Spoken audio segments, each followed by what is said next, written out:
Here on Maui, supplies are pouring in, and the challenge is now getting those supplies to the people who need them.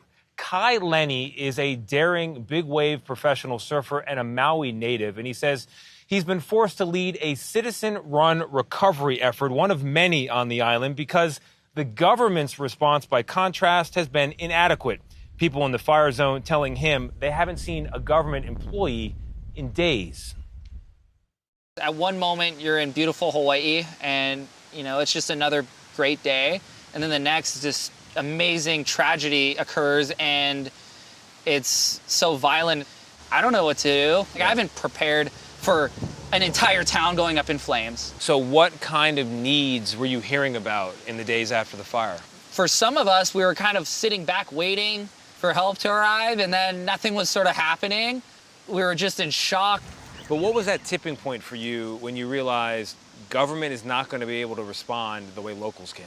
So when I started getting texts and messages from friends on the other side saying, hey, no one is here.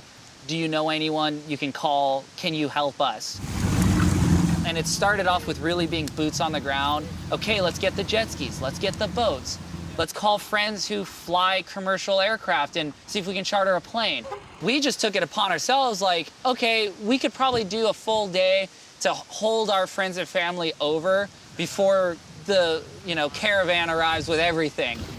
And it was just like day after day. Where are they? I haven't seen, one state, one county, one federal official at any one of the donation hubs where people are most suffering. People are sleeping in their cars.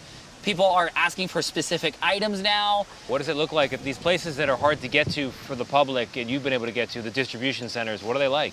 It's pretty remarkable seeing communities come together. I mean, these distribution centers, some of them are very chaotic because they're bringing in supplies from the ocean. There's also some very well-organized areas, and you could tell everyone's trying to accomplish the same thing. So the federal government says they're here. FEMA says they're here.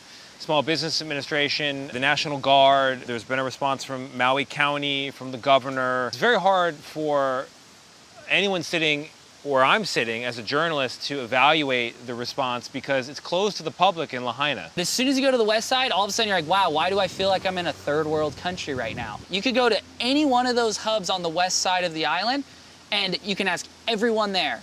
And they'll be like, oh, we haven't seen anyone. No one came to talk to us. No one's come to assist. I wonder if the state, county, they believe we're doing such a good job, they don't need to step in. But a lot of these volunteers have been going all day, all night for 5-6 days now and are exhausted and are waiting for a handoff or at least a break.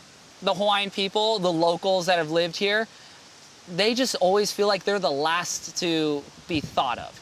And they're like the foundation of it. What's more intimidating, surfing some of the big winter breaks right out here or standing up to your government and asking for a better response?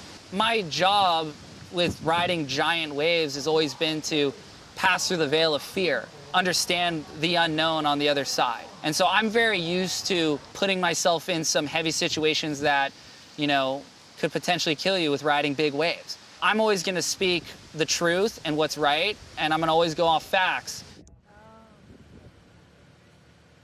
Kai Lenny there with a particularly difficult challenge in his life. He's taking this week off from professional surfing. Now, we should point out he's speaking his truth.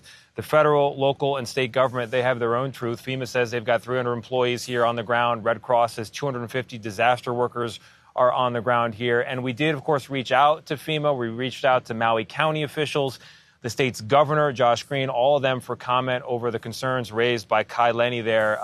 And we have not heard back. I'm sure we will. I think, Gayle, and Nate and guys there in the studio, what's happening here is there's a building frustration. First, you've got the frustration over the lack of a warning ahead of this fire, and then you've got frustration in the delays to access the areas that were destroyed, so people unable to get back to their homes to check on their things. And now you've got lingering worry about looting. The longer that area is closed off, the more it is isolated, the more people don't know. They're worried about their stuff. And then on top of all of that, you've got this long list of the missing as well. Listen, I didn't even think about looting, Tony, until you mentioned it. And there's a place in hell for anybody who would take advantage of this situation. But I want to go back to Kai for just a second. Number one, he was such a compelling storyteller. But watching the interview, when you look at the background with you and Kai, it was so pretty. Yeah. And yet you're talking about something that's so devastating and so traumatizing. Yeah. I keep thinking about the people that survived, how traumatizing this is going to be for them. There's so much to do. It's hard to quantify how much help is actually there, but one thing we do know for sure, the locals are stepping up. Yes. It also seems like this is a story we hear over and over at events that happen like this, that the people that need the help cannot find the help that these agencies say is there. And that's exactly what he has been saying. Somebody steps up. Yeah.